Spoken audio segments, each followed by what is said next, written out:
eso sí, unos bochornos, pero impresionantes. Me imagino. A la una, a las dos. Espera. Dayana, presenta si es que yo para presentar soy una hueva completa. Dayana es la que mejor se le da, No, usted presentó la vez pasada. pero muy me bien. fue mal. A ver. Estamos grabando. Listo. Hola, bienvenidos nuevamente a un espacio de Cero a la Izquierda. Hoy, bueno, presentando, tenemos dos invitadas especiales en el estudio y pues empezamos presentando a nuestros compañeros de Cero a la Izquierda. Entonces tenemos a William Carvajal, nuestro técnico e impulsor de todo de este proyecto de Cero a la Izquierda, que como siempre decimos, sabemos si es un podcast en vivo, una emisora o qué es, pero ahí vamos construyendo. Está Fran Sanabria aquí también, que es uno de los reporteros, digámoslo, de calle de Cero a la Izquierda. Tenemos a Nina, una invitada especial internacional. ¿Ve cómo Cero a la Izquierda se internacionaliza? Sí, vamos creciendo ya. Tenemos público a nivel internacional. De Bucaramanga, San Hacia el Gil, mundo. Copenhague. Y tenemos una invitada muy especial porque ustedes saben que nosotros siempre tenemos una sesión de los recomendados de la semana y esta semana decidimos hacerlo de manera presencial. Sí, presencial y más específica, y es traer una de las recomendaciones de la semana aquí al estudio. Entonces tenemos a Ruby Castaño Rodríguez, que es protagonista del documental Una familia colombiana, de la directora, no, ahí sí necesito que Nina lo pronuncie, por favor, Nina. Tanja Woll Sørensen. Bien, yo no iba a pronunciar así, yo iba a decir Tanja Woll Sørensen, imagínense. Entonces, ténganlo en cuenta ahí, hay unos trailers en internet, en YouTube, sí, vamos a compartirlo, pero más con esta adelante nota. vamos hablando un poco de esto. Entonces, bienvenida Ruby a este espacio de Cero a la Izquierda. Como lo decíamos, es un podcast en vivo, una emisora, bueno, futuro tendremos una emisora virtual, abierta para todos los procesos que se quieran unir, y bueno, desde los estudios de Bucaramanga. Entonces, bienvenida Ruby, gracias por aceptar, después de una proyección que estuvimos del documental, aceptar sentarse a hablar de manera informal aquí con nosotros, ya que la tuvimos hablando un como montón 2 horas, y ahorita sí. Otra vez la exprimimos un poco, pero muy importante pues que la gente de Cero a la Izquierda conozca un poco de lo que se realiza, de las historias del país, ¿sí? Lo hace una europea, pero, mano, tenemos que proyectar todas esas recomendaciones aquí a Colombia y más a Bucaramanga, que le falta un poco del tema del cine, ¿no? Sí, la idea es que con las gestiones que estamos adelantando logremos concretar un espacio en la UIS para proyectar el documental. Entonces, estén pendientes del día, la hora. Aquí los vamos a antojar para que cuando salga la fecha exacta de la proyección caigan ahí a la UIS a pillar el documental. Pero entonces, Ruby, ahí brevemente, ¿cómo nació la idea de hacer ese documental? ¿Cómo se conocieron con Tanja y cómo dijeron, vamos a hacer un documental? A ver, primero que todo, muchas gracias por la invitación. Pues me parece maravilloso poder compartir con ustedes esta experiencia tan especial que Qué también pena, la he vivido yo. Sí.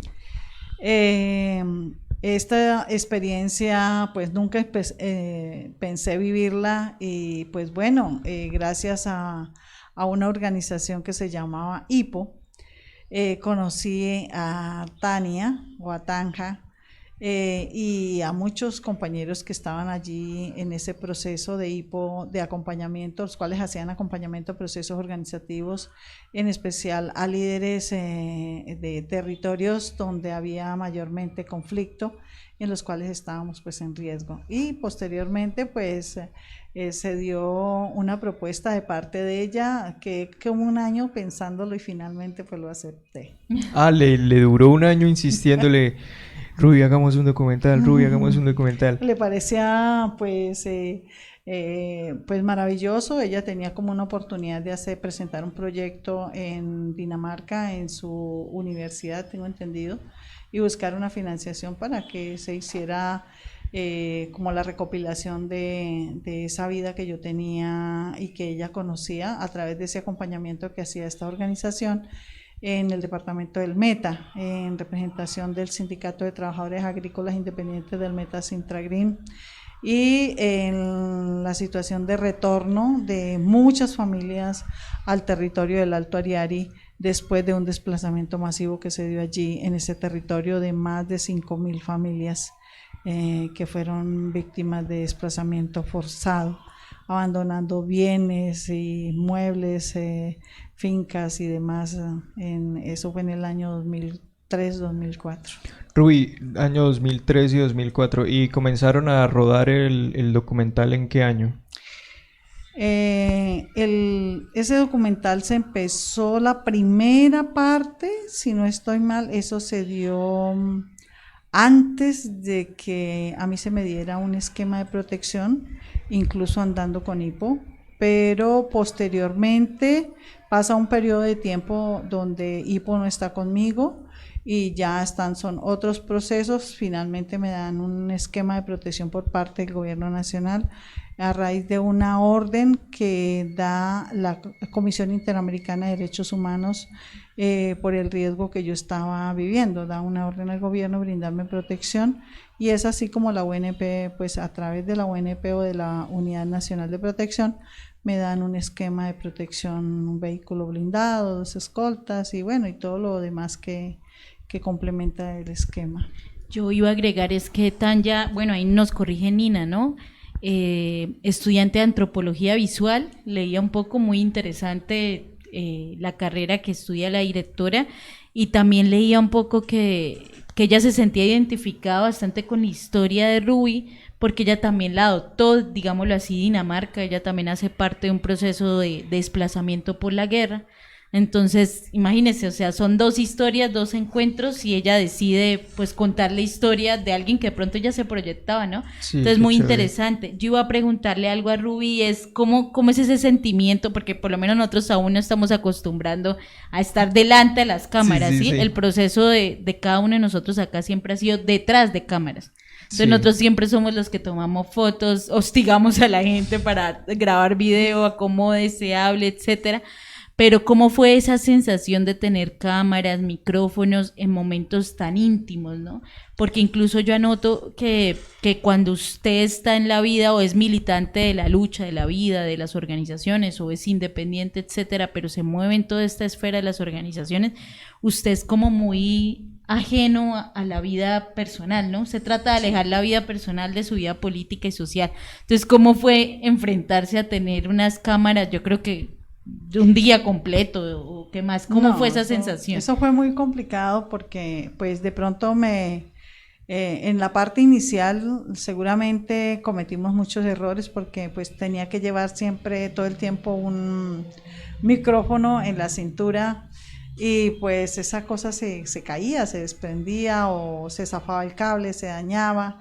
Bueno, pero finalmente no era tanto la molestia del cable, sino la cámara, porque eran unas cámaras grandísimas apuntando todo el tiempo, y para mí todo lo que apuntara a mi cara, a mi rostro, me generaba temor, incluso me bloqueaba al momento de hablar o me intimidaba, y eso hacía que de alguna forma también no me concentrara en lo que estaba haciendo. Incluso había momentos en que a mí se me olvidaba, empiezo a olvidar de que la cámara estaba enfocándome, y cuando volteaba a ver, ay, ya había dicho cosas que no debía decir. Pero bueno, en ese ejercicio todo se da dentro de la misma práctica de búsqueda, tanto de ella poder desarrollar la recopilación de esa experiencia que ella vio en mí, que seguramente lo viven mujeres en Colombia, que no somos muchas, pero sí hay mujeres que hacemos esto de dejar como a un lado la familia, tratando de salvaguardarla de una situación de violencia y de persecución tan difícil como la mía, y pasar a ser la otra parte, la líder social, la defensora de derechos humanos que se enfrentaba con quienes tenían las armas y quienes ejecutaban acciones en contra de la vida y los derechos de la población. Eso es una situación muy difícil de explicar, pero lo hacía, ¿no? Lo empecé a hacer, y se daba como por unos periodos largos, donde compartíamos, y finalmente Tania, primero que todo, pues ella yo la conocía en esa parte inicial que yo les comentaba.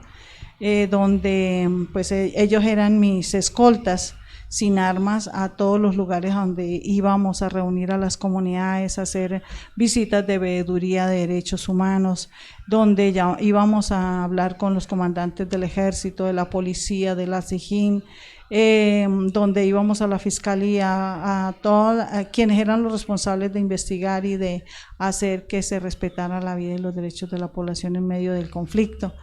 Y pues eso me generaba pues mucho miedo también porque estaba en medio de los actores armados, además que era un territorio que estaba controlado por el paramilitarismo y era una zona que también era corredor de la insurgencia. Entonces eso es una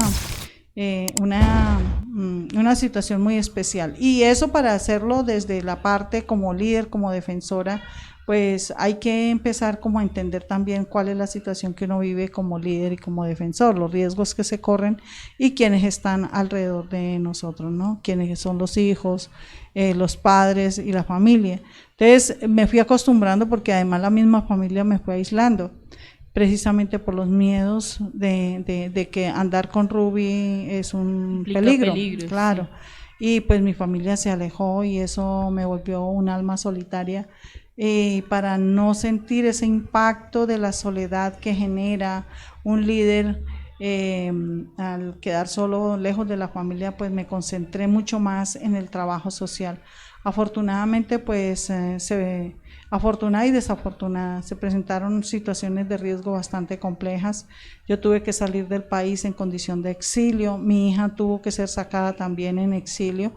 Y pues el solo hecho de ya ella estar por fuera del país, y yo cuando regresé del exilio pues ya me sentía muy tranquila porque por lo menos mi hija estaba a salvo, ¿sí? Y el resto de mi familia pues trataba de cubrirla para que nadie supiera realmente quién era mi familia ni de dónde era yo. Lo hacía más desde las organizaciones como defensoras como el CPDH y como FENSUAGRO, en mi condición de sindicalista y defensora de derechos humanos. Ya posteriormente pues pasé en mi condición de víctima del conflicto también a representar a víctimas, y en ese mismo ejercicio pues también empecé a articularme con IPO en el trabajo que se estaba haciendo con las OPDs y las organizaciones que habían de esos desplazamientos que se originaron en la primera etapa del gobierno de Álvaro Uribe Vélez, que fue terrible.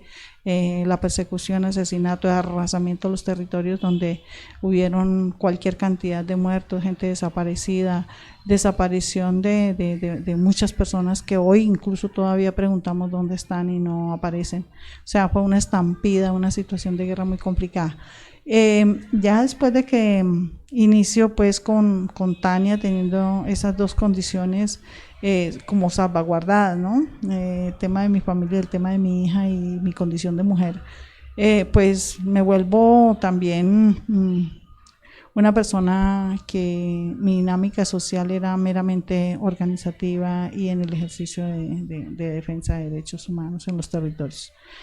Y pues así Tania empieza a andar conmigo, periodos, vuelvo y digo, me sentía protegida, y de alguna manera andar con las cámaras también generaba cierto impacto, porque pues las comunidades, nadie quería aparecer en esa cámara, precisamente por los riesgos que implican. Y no solo eso, sino también la estigmatización tan profunda que ha existido en Colombia, que ha sido, yo creo que una de las herramientas que ha utilizado la derecha y los gobiernos dueños de la guerra para condicionar y silenciar al pueblo.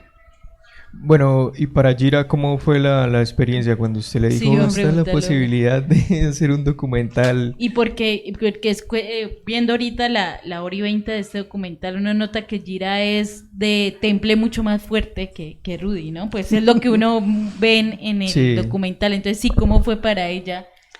A ver, ella es una niña que a ella se le sembró mucha seguridad, mucha formación, tanto del padre como de la madre. Es una niña que se le da una independencia, también se le enseñó a vivir muy independiente precisamente por las condiciones en que vivíamos todos, y a ella se le hacían una gran cantidad de recomendaciones. Ella políticamente también es una mujer muy instruida, digámoslo así, es una mujer que tiene claro, a pesar de sus posiciones, tiene claro muchas cosas. porque pues su papá también fue un gran líder y defensor de derechos humanos y él finalmente es asesinado por la misma persecución que le establece el sistema en contra de él y de sus compañeros de la época.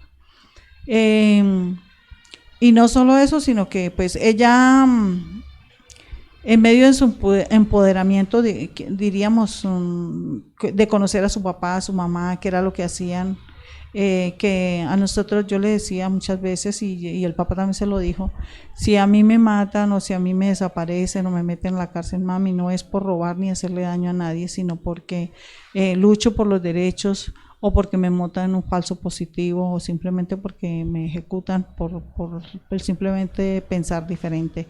Entonces eso también lo tiene ella claro. Ella también sabe de que no tuvo papá precisamente para poder salvaguardar la vida del padre o él mismo, para donde iba, o las decisiones que tomaba, pues era buscando salvaguardar su vida, pero sin embargo él disfrutó mucho la niña. Lo mismo yo, pues yo también fui muy victimizada, digámoslo así, en todo el transcurso de mis liderazgos, y fui muy perseguida por parte del Estado, especialmente por la Fiscalía, que me tocó incluso a través de un fiscal general de la Nación enfrentarlo y decirle que qué pena, pero si ellos tenían algo en contra mía, pues que me lo dijeran ahí en esa reunión que había a alto nivel, pero que no quería más persecución ni contra mía ni en contra de mi familia, porque a mi hija la misma fiscalía me la secuestró en una casa, la sacaron de ahí, la llevaron al colegio. O sea, era una cosa bastante jodida por el solo hecho de pertenecer a organizaciones y ser sobreviviente de la Unión Patriótica. Entonces, eso también son como hechos que de alguna forma marcan la vida no solamente de mi hija a través de su padre y de mi condición, sino también como familia, ¿no? Eso es más o menos como, y pues ella es mucho más dura porque le tocó y es durísima, pero pienso que su dureza es muy débil también. Ella rompe en llanto muy fácilmente y para evitar mostrar su debilidad, entonces se revela. Como todos los hijos sí, somos. Sí. Ella se sectariza. Yo iba a preguntar, bueno, Ruby ya marca como unas emociones o unos sentimientos, un conjunto de sentimientos, depende de las épocas, ¿sí? Usted ya nos habla un poco del temor que se sentía, pero ¿qué otros sentimientos estaban? ¿Sí? En el documental, sin hacer spoiler, en el documental marca bastantes etapas, incluso vive unas etapas de electoral, de un hito histórico para Colombia, que es la firma de los acuerdos, etcétera. ¿Qué otros sentimientos Rudy vivenció en toda esta trayectoria de lucha que su merced ha tenido, aparte del temor, que hay que anotar que en Colombia pues ese es un sentimiento que aflora a los líderes sociales o a la gente que piensa diferente o a la gente que se piensa en la construcción de una nueva Colombia, y es una cuestión que es muy normal, digámoslo así, que incluso hoy aquí lo hablábamos y desde la mirada de los entes y las entidades internacionales que han acompañado notan que esas son las vivencias, ¿sí? Por eso deciden acá, digámoslo, acompañar. Entonces, aparte del temor, Rudy, ¿qué otros sentimientos están ahí a flor de piel en todas estas épocas que se hablan en el Digamos que la lucha documental? tiene como sus etapas, ¿no? Ajá. A veces de tristeza y otras de alegría, ¿cómo ha De sido así? emociones. Sí. ¿Cómo es esa dialéctica? Sí. Pues a ver, claro, las emociones son diferentes. Unas son de ¿qué hago? De incertidumbre, Sí. porque esa también se presentan, y otras que son de tristezas, precisamente por todo el impacto que genera los conflictos y las situaciones que vivimos quienes estamos allí en medio de él. Y no solo eso, sino en mi condición de mujer como persona, como Ruby, como el ser humano que soy. Lógico, eso también dejó ciertos situaciones bastante extremas, como es quedar finalmente sola. Lo otro, dentro de las alegrías, pues hay otras, ¿no? El solo hecho de tener pues a mi hija poder tener la posibilidad de que ella pues tuviera educación y aparte de eso poderse graduar y ser hoy una profesional, una mujer independiente que vive ya en otro sentido, pues quiero decir ya con una autonomía que fue la que tal vez quise también tener.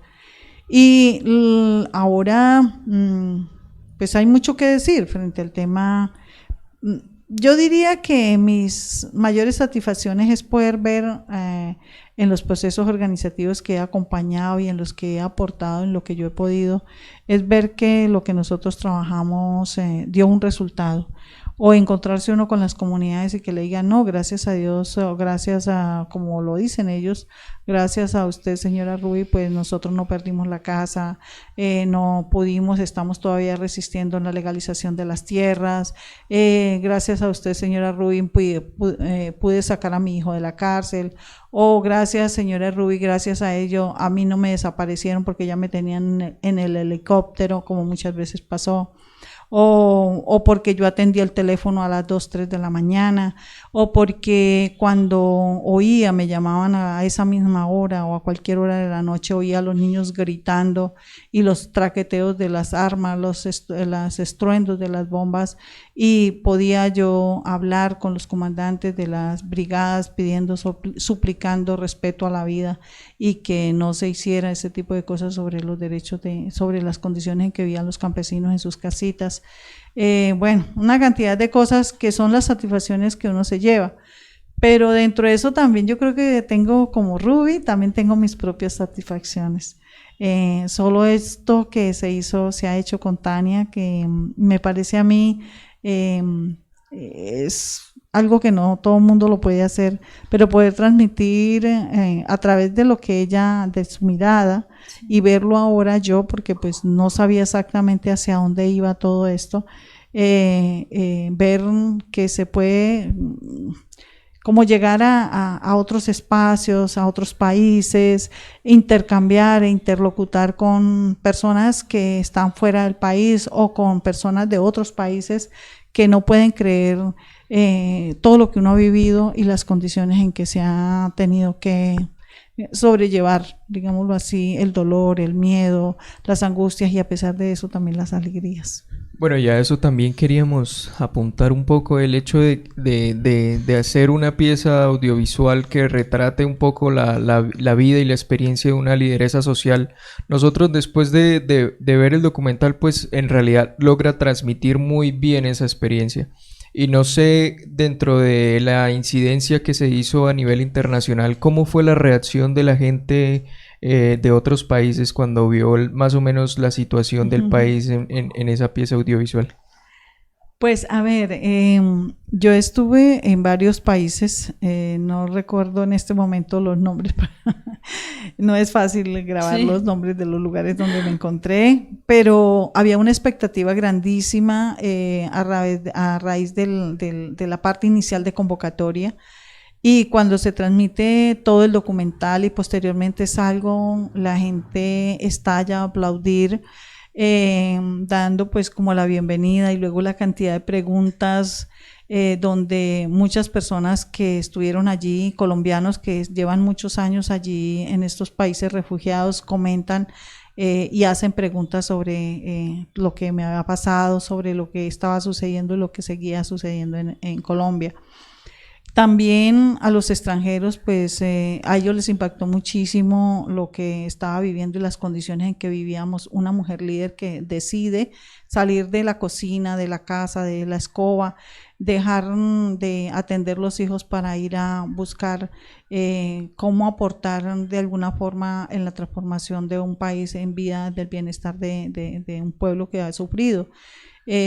Pues eso también generó como mucho interés frente a saber qué se sentía, cómo se vivía, y las mismas preguntas que ustedes hacen, cómo soportar una cámara todo el tiempo y durante casi 6 años, 7 años grabando, ¿sí?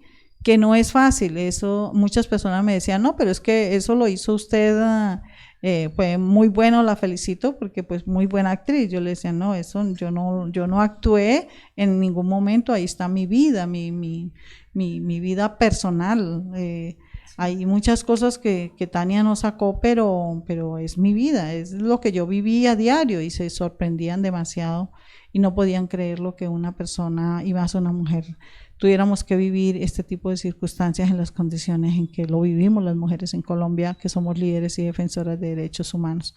Y pues los medios, ¿no? También pues entrevistando, preguntando que si el Estado de qué manera está brindando la protección, qué tipo de protección se brinda a las mujeres, si tiene pues una protección especializada o cómo se hace este tipo de protección a las mujeres teniendo unos roles tan diferentes a los hombres.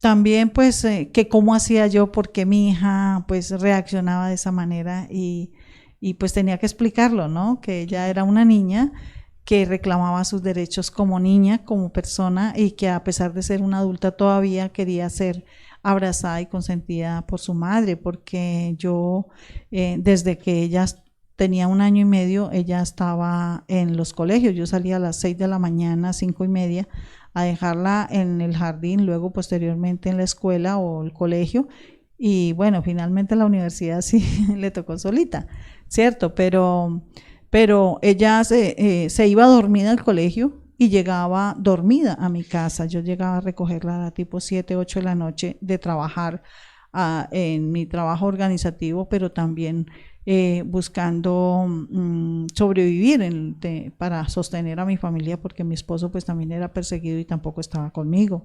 Entonces la economía de nosotros era supremamente irrisoria, era más el apoyo de las organizaciones que de pronto lo que se devengaba por el trabajo que se podía hacer en el tiempo o en las horas que me quedaba para buscar pues recursos para autosostenerme y sostener especialmente a mi hija.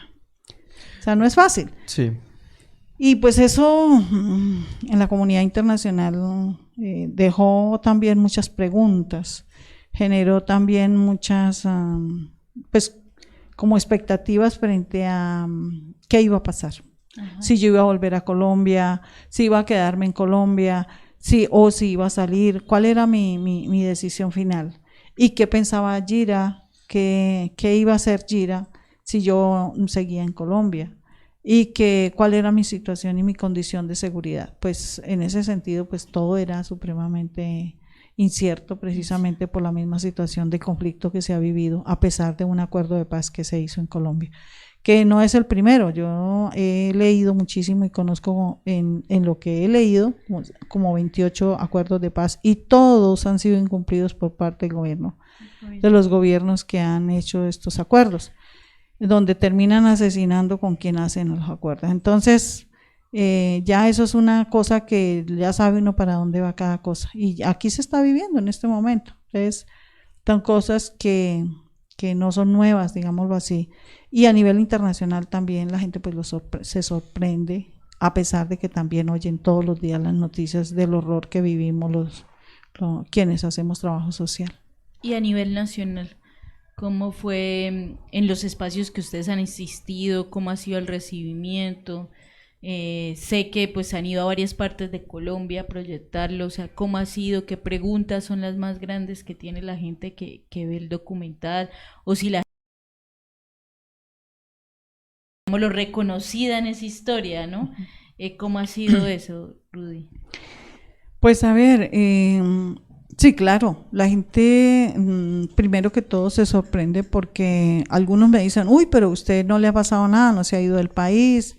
La sorpresa de que uno está por aquí todavía dando pues este tipo de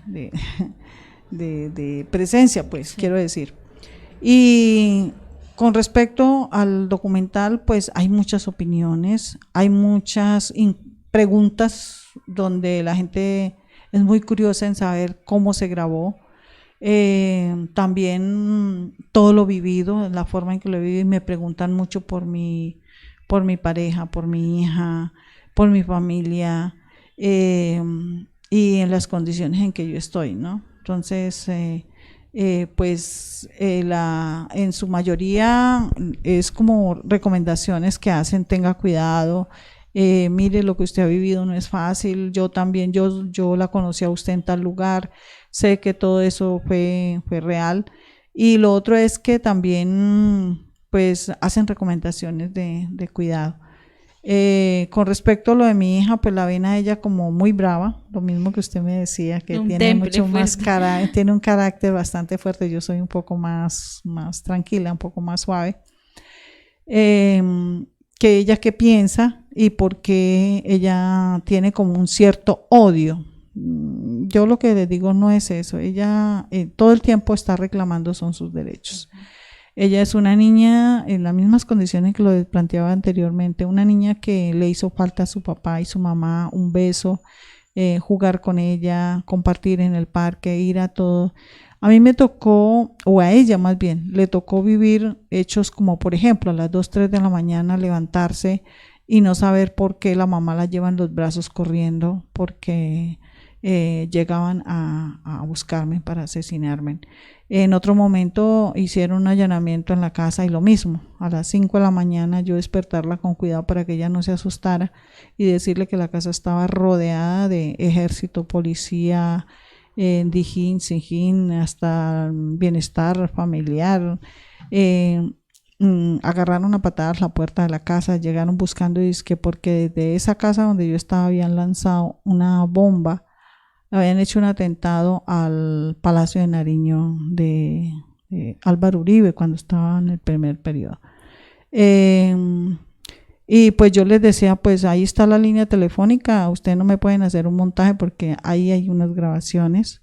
Aparte de eso, mi teléfono era de esos que se grababan todas las conversaciones, pues no había problema.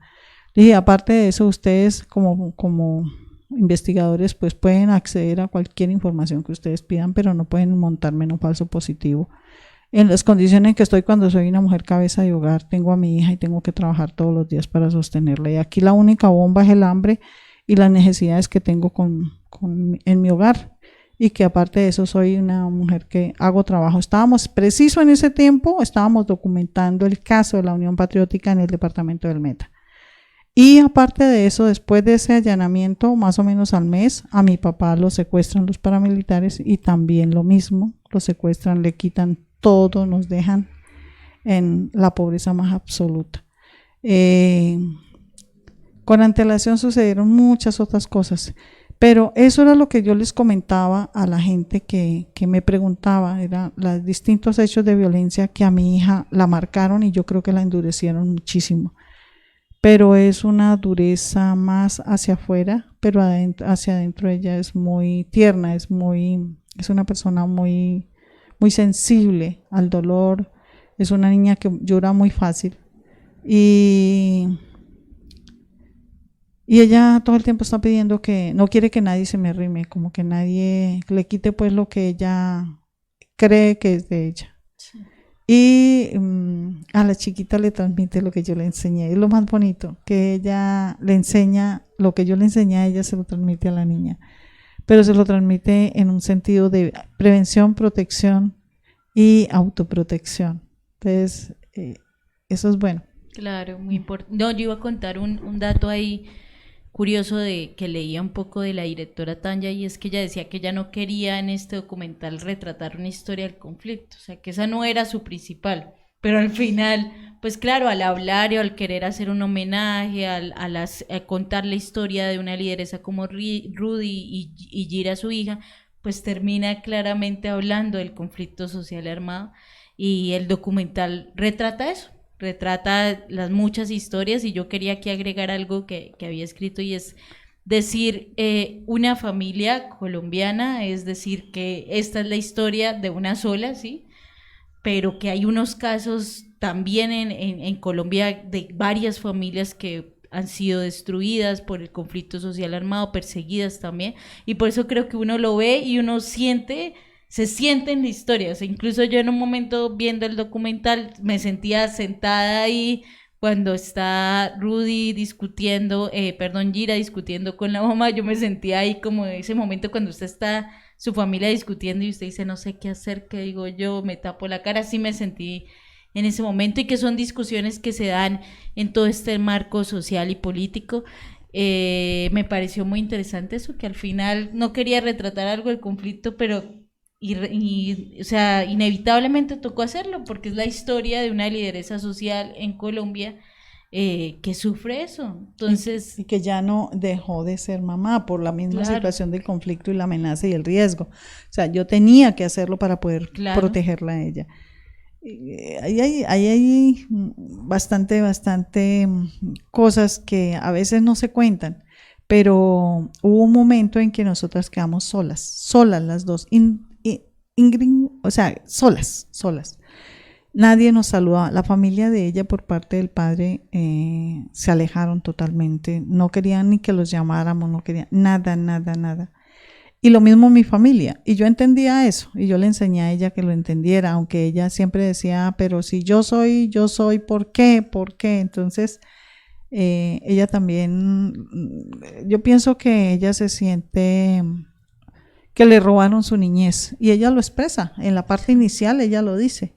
La reclamación sí, que la hace. reclama de, pero yo qué puedo recordar acá bonito, nada, porque es verdad, solo existían unas fotos que para ella no era un momento especial, ni un cumpleaños, a pesar de que allá había solo estaba yo, no estaba su padre, pero no estaba él porque fuera ni haya hecho daño, sino porque también era un hombre perseguido. Y él toma decisiones posterior que lo llevan incluso a tomar decisiones extremas, por la misma persecución política que le dan a él, haber trabajado pues en organizaciones defensoras de derechos humanos. Yo quería preguntar así de última, Rudy, mi pregunta última es, ¿sigue Rudy luchando por la construcción de la paz en Colombia, en los territorios y todo este tema del empoderamiento de las organizaciones? ¿Sigue Rudy en ese camino? Claro.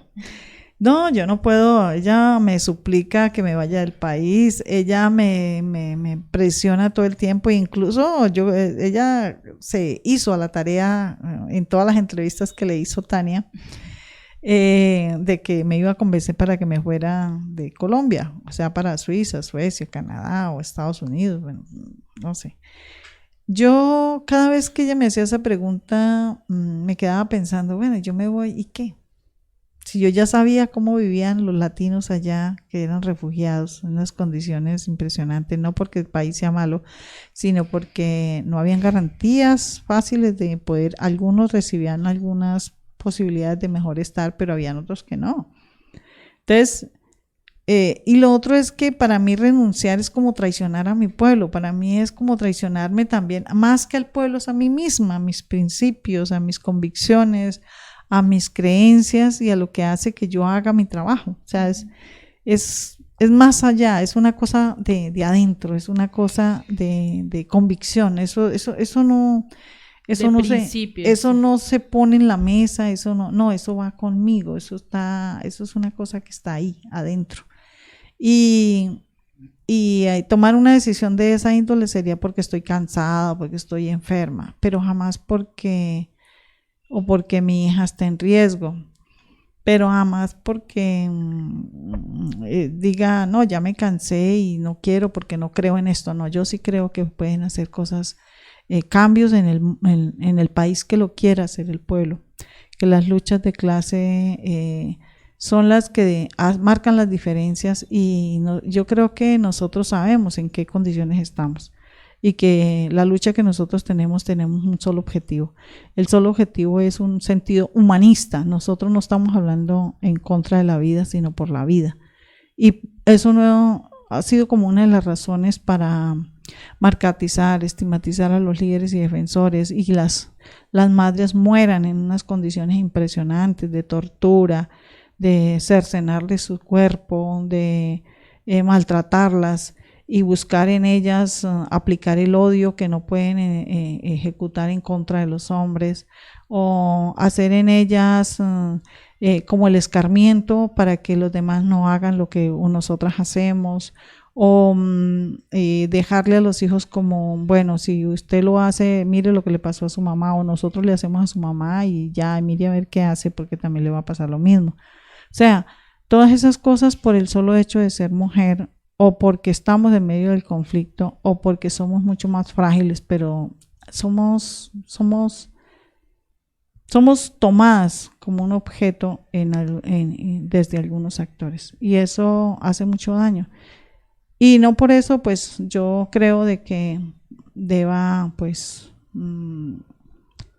como dejar en segundo plano mis convicciones. No puedo. Yo creo que esto sería también un ejemplo de lucha, es de que las mujeres no nos podemos rendir a pesar de que somos mucho más vulnerables en medio del conflicto, y que las mujeres podemos hacer mucho, podemos cambiar el mundo incluso desde el momento en que quedamos embarazadas.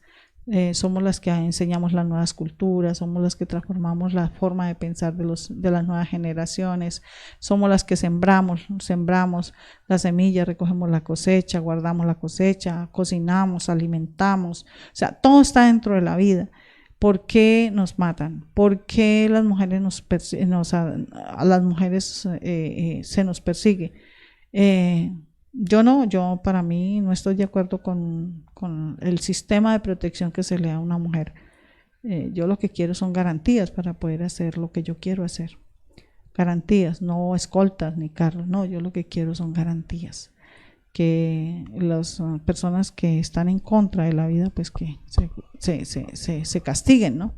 Y eso también pasa con mi hija, ¿no? Y pasa con el documental. Seguramente cuando lo vean ustedes se van a dar cuenta que es una vida común y corriente de un ser humano que vive una cantidad de situaciones especiales en mi condición de mujer o en mi condición de lideresa y defensora de derechos humanos. Bueno, Rubí, ¿habrá segunda parte? Eso le pregunté a Tania. Sí, porque su merced nos dice que hay hartas partes que no se mostraron. No, y que ¿cierto? todavía continúa un poco la Claro. trama andando, ¿no? Es que la vivencia y la historia, o de pronto lo que yo he vivido, deja muchas facetas. Y se podría hablar de muchos documentales hacia muchas, quiero decir, como visibilizar realidades que vivimos las mujeres en esta condición. Pero pues no sé ella qué pensaría, ¿no? ¿Qué podría suceder? Sin embargo, pues ella ahora me dice, en algún momento me dijo que pensaba regresar, o creo que en estos días va a venir a Colombia, según lo que me dijo. Pues seguramente hablaremos, ¿no? Es lo mismo, también lo han preguntado a nivel internacional y en todos los sitios donde hemos estado. Es eso, y hay una segunda parte. Claro. ¿Qué pasó con Gira? ¿Dónde está Gira? Sí. Gira piensa igual. ¿Usted qué piensa de Gira? Ustedes, bueno, o sea, hay muchas preguntas. Y en el tema político, sí quiero seguir, si no quiero seguir, si me voy a ir. Bueno, y ya para finalizar, una invitación ahí, Rubí, para la gente que próximamente va a ver el documental, que se anime. Uy, para todas las personas que estén interesadas en conocer este documental, claro que sí, los invito para que ustedes desde este documental puedan como analizar y sacar conclusiones de cuál es la verdad, de cuál ha sido la realidad que hemos tenido que vivir muchas personas, porque no es Rubí, aquí son muchas lideresas y líderes sociales también que se quedaron sin familia y que decidieron hacer y luchar de manera pacífica por la defensa de los derechos de los seres humanos, de los colombianos y también de nuestros hijos, no crean. Uno piensa en los hijos. Sí. Cada vez que hace algo siempre está pensando en que ellos estén bien y que lo que uno está haciendo algún día ellos lo reciban. Frutos. Claro. Yo voy a hablar de algo que no hemos hablado, solo creo que en una sola ocasión. Es de una carta que escribe mi esposo donde le dice a mi hija que él está luchando para que ella algún día pueda vivir diferente a la vida que él tuvo que vivir por situaciones de la guerra. Entonces son cosas muy bonitas. Esa carta todavía está por ahí. Es muy bonita. Yo lloro cada vez que la leo porque fue casi una despedida. Es muy bonita. Creo que aparte de un documental debe haber algún libro. Sí. Tiene que haber un Sí. libro. Entonces piénselo. Eso. Sí. Entonces pues los invito a que vean el documental. Es un documental hermoso, espero les guste. Se hizo, vuelvo y digo, con 7 años, durante 7 años hay mucho allí que ver, y seguramente ustedes van a también a tener esto como un espejo y un reflejo de la vida real. Así es. Muchas gracias. A Entonces, ustedes por Ruby, esto. de verdad, Nina, muchísimas gracias de verdad por el espacio, el tiempo. Nosotros acá desde por la tarde ahí dándole, pero ustedes muy amables, de verdad nos han No, atendido. con mucho gusto. Y nada, apenas esté este podcast, nosotros se lo enviamos para que esté donde esté, allá diga, uy, qué chévere lo que hicimos en Bucaramanga cuando pasamos por Que ahí, ¿cierto? recuerde. Sí, no, Sí. recomendarle a la gente, mira, el cine colombiano hay que sacarle un poco de las casillas del narcotráfico, del porno, la pornomiseria, lo erótico, las modelos, etcétera, y empezar a ver un poco la memoria que hay. Y a pesar de que sea una directora extranjera, que pues, importantísimo que se dé la mirada a la otra parte del mundo, hay que resaltar que es la historia, sucede acá en Colombia, y que retrata la historia de muchísimas familias, y que es necesario que empecemos a meter en nuestra programación de verdad el cine colombiano. Y yo, este documental me hacía tener unos sentimientos como la película de los Reyes del Mundo, es que se llama, la que está en Netflix, que yo recomendaba hace unos días, hace unos meses, perdón.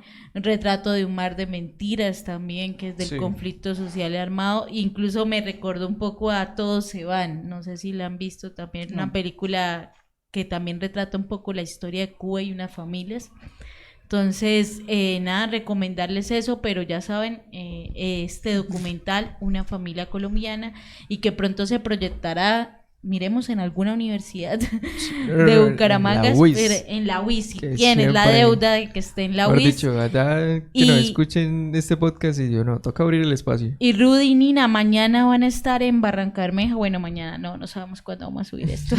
El domingo estarán en Barranca Bermeja, ¿cierto? Donde la Sí. proyectarán el documental también. Sí, vamos a estar allí también compartiendo con las personas que van a ir a ver el documental, y pues esperamos poderles transmitir también pues unas respuestas relacionadas como con esa realidad tan dolorosa, o a veces tan bonita, y a veces como en incógnita vivida a través de este proceso que fue grabado por Tania. Yo le digo Tania, que se me hace más cortico, Sí. o Tanja, bueno. Tanja, Sí, Tania. Tania, que es mi hermana. Ella se declaró y nosotros la declaramos una más en la familia. Ah, qué chévere. Y somos ahí pues como el convito. Ella dice que cuando venga tiene que ir a ver a mi papá. Mi papá es un viejito de 93 años que está cuerdo. Él vivió la violencia del 48 y vio, pues, es sobreviviente también. Y él la quiere mucho a ella también. Entonces ella pregunta mucho por él. Qué chévere. Sí, entonces, no, pues Tania es una mujer maravillosa, de verdad, que me dio la oportunidad de ir a compartir también en Europa con diferentes hombres y mujeres interesados en conocer estas realidades tan duras, pero compartir con ellos también momentos especiales como los que estoy compartiendo con ustedes. Esto me ayuda también a hacer un catarsis del dolor que he vivido. No crean que hoy viendo el documental en 2 ocasiones lloré, y es bastante doloroso, bastante duro. Pero, Gracias, Gracias. Rudy, por compartir esto, las emociones, y dejar acá un mensaje que, mano, en la vida que estemos hay que mostrar con naturalidad las emociones que tenemos. Eso no nos hace más débiles. Sí. Saludos, Rudy, ojalá le pueda enviar saludos a Gira, que ojalá algún Sí. día la conozcamos realmente, que nos cayó muy bien. Sí. Nos Viendo el identificamos como documental. hijas Sí, también. nos sentimos Sí. identificadas. Gracias a Nina también, muchas gracias, Sí. Nina, por querer traer acá al espacio el documental. Y bueno, Nos estaremos viendo en esta semana. Yo creo que vendremos por ahí con la cosa política otra Sí, vez. señor. Entonces y con otras estaremos- sesiones nuevas de Cero a la Izquierda Sí. que tenemos ahí. Tenemos una charla pendiente sobre mujeres, Ah, sí, sí. para mujeres y sobre mujeres. Listo. Entonces, Entonces, muchas gracias a todos. Gracias a William, otra vez que siempre está en el máster. y El máster dirigiéndose. Willy. Y a Nina y a Rudy otra vez, un abrazo grande. Y qué chévere, ya recuerdan, esta es la recomendado de la semana. Miremos a ver si esto lo volvemos también institucional.